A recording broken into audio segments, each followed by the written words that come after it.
I get requests from people all the time asking how to do certain things with the ScanNCut.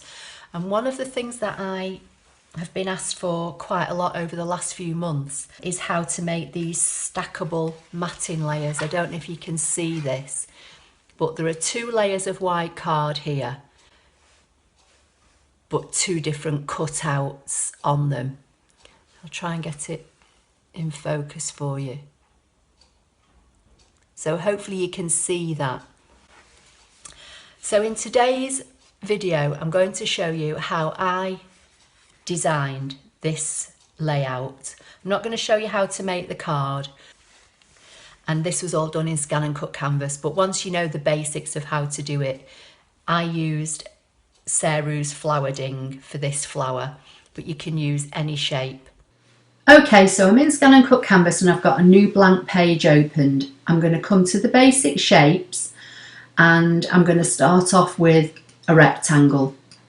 Now the card that I showed you, the basic card itself, was about 4 by 5.5 inches, and my 2 white matting layers were 3.75 by 5.25, so that's what I'm going to start off with here. So with this rectangle selected, I'm going to come to the properties box. I'm going to untick maintain aspect ratio because I want to size these independently of the width and the height.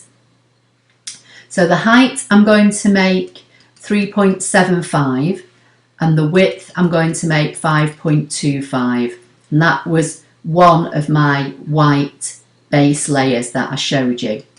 So while that's selected, I'm going to right click and create a duplicate and just put that up there for now. So for this one, I'm just going to use a basic shape from within here. So I think we'll go for this one.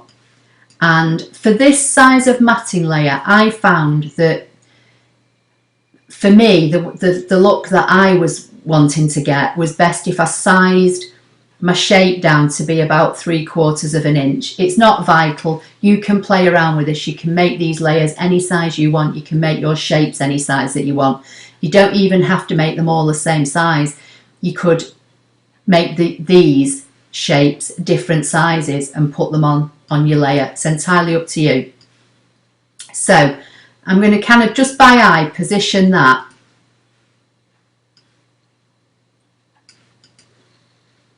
roughly where I want it to maybe start. While it's selected, I'm going to right click and create a duplicate and line it up next to it. Then I'm going to just create another one and another one, and we'll possibly get one more on, so might have to just, yeah. So I'm going to select these. While they're all selected, I'm going to get to edit and line them all up on the bottom edge, so at least I know they're all in a line. And then I'm going to right click and group them. Now I'm just going to position them back over here to see if they look okay, because I want a gap all the way around the outside. That's just how I want it. Okay, so while I've got those selected, I'm going to right click and create another set, and then I'm going to right click and create another set, and then this time I'm going to line this one up so that this first one is in the middle of those 2. Then I'm going to bring this one up, and then I'm going to do one more row, I think. So what I want to do now, I want to get rid of this end one and this end one, so I'm going to select this, right click and ungroup, and then select that and delete it. And then I'm going to select this second row, right click, ungroup, click on the page to deselect, and then select that one and delete it. Now this one and this one are still a group, so I'm going to select the first one, hold the shift key down, select the second one, and then I'm going to go to edit and line those both up on the left hand edge. Then I'm going to just select these by selecting each one, holding the shift key down, right click and make them a group, and do the same with this one. Select, hold the shift key down, select and make them a group. Them all and go to edit select and center them so they're all centered to each other, and while they're all selected I'm going to right click and make them a group, and then I'm just going to position them just over there by eye to see if that's how I want them to look, and it is. So now I've got these as a group, I'm going to right click and create a duplicate and put the duplicate on one side for now. So I want to put these shapes on top of this rectangle because they've got to be on top to make the subtract process work. So now I'm going to select both. I'm going to go to edit, align center and edit, align middle. That centers them vertically and horizontally.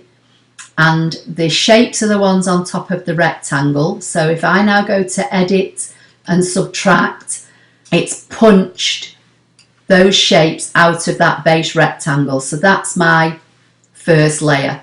Now I'm going to bring the next one in and we're going to work with these. So this set now I want to be slightly smaller than this set. So while these are selected, I'm going to come to edit, I'm going to come to offset, I'm going to take the spacing down to 0.08. Again, you can play with this, you can make it more, it's up to you, depending on the size of your shape. But this is just how I found works for me, using a size of about 3/4 of an inch with my starting shape. I want to do an inward and I'm going to say OK. Now, while this is still selected, I'm just going to hover over it, click and drag this one out of the way. This was the first one, the one that we used here. So I'm going to, while it's selected, I'm going to delete it.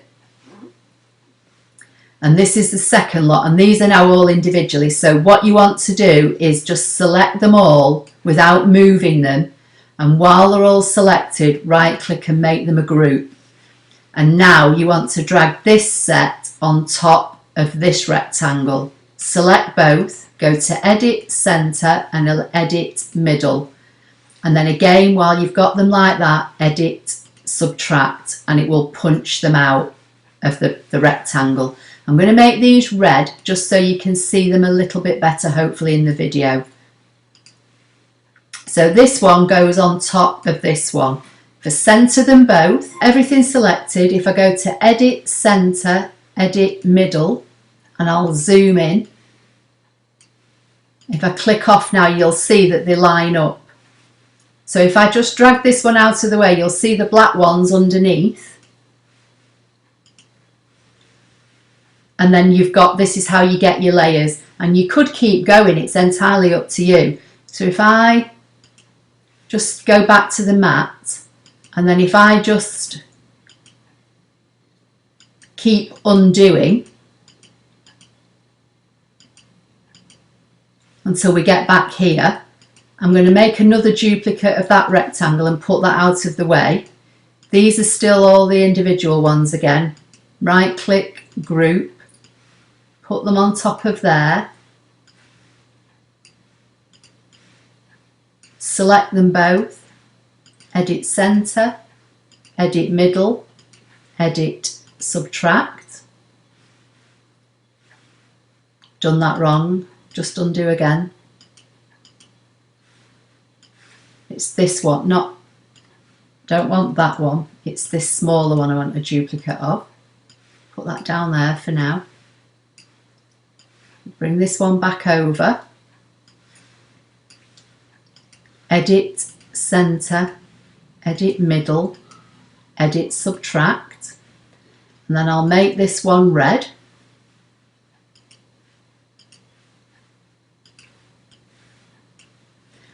And then I'll bring the rectangle in, and I'll bring these in. These are the smaller shape, the one we used on this second layer. So with this one selected, I'll go to edit, inward, I'll take it back down to the same 0.08, inward, say OK, drag the bigger one out of the way and delete it, select these, right click, group, put them on top of there, select those, so I've got both of these selected, edit center, edit middle, edit subtract, and I'll make this layer green. hopefully so you can see it. So if I now layer these up, that's the bottom layer, that's the one that's going to go on top, and this is the top layer. I'm going to select everything and centralize all these together. I'll make them a group and I'll just zoom in so you can see. So there we've got 3 layers. So as I said, you can make these any size. I'm going to ungroup them. Any shape. Just play around. And there are your 3 separate layers that you can then save your project with a name here. Save it into your ScanNCut Canvas projects. Download it and cut it. You could cut these all in the same white card. You could cut the 3 layers in 3 different colours. That might look nice. It's entirely up to you. Just play around with it. As I say, you don't have to put all your shapes in a line. Obviously, these don't look as though they line up. They're not perfectly spaced, these lines, but it's just the process I'm showing you. Obviously, when you're doing it, you know, line your lines up so that you've got the spacing the same, or if that's the look you're going for, you could do random shapes. You could make 2 different shapes, 2 different sizes. Possibilities are endless. When you've got an electronic cutting machine and you've got a piece of software like this, you can do anything. So I hope you found that helpful. Please give the video a thumbs up if you liked it. Please don't forget to subscribe. Make sure you hit the bell icon on the YouTube subscription so that you'll get notifications when I upload my videos. And I'll see you in the next video. Thank you.